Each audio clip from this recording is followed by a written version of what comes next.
एका मैत्रिणीने मला परवा सांगितलं की ती गेल्या कित्येक वर्षांपासून ठरवतीये की ह्या वर्षी तरी सोन्याची एक छोटी अंगठी करायची. पण दरवेळी महिना अखेरीला काही ना काही असे खर्च निघतात की ते नियोजन कोलमडतं.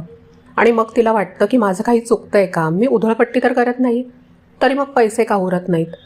तुमच्या बाबतीत सुद्धा असं कधी होतंय का की आपण पैसे कुठे खर्च करतो हे आपल्यालाच कळत नाही आणि वर्ष संपतं तेव्हा आपल्या हाताशी काहीच शिल्लक नसते.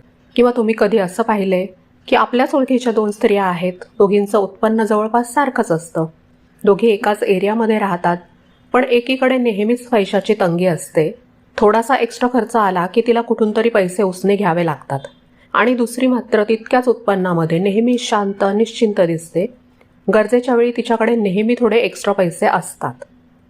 आता हे नक्की कशामुळे होतं हे समजून घेण्यासाठीच आज आपण पैशाच्या बाबतीतल्या अशा काही सवयींबद्दल बोलणार आहोत ज्या आपल्याला एक वेगळंच आर्थिक स्वातंत्र्य देऊन जातात.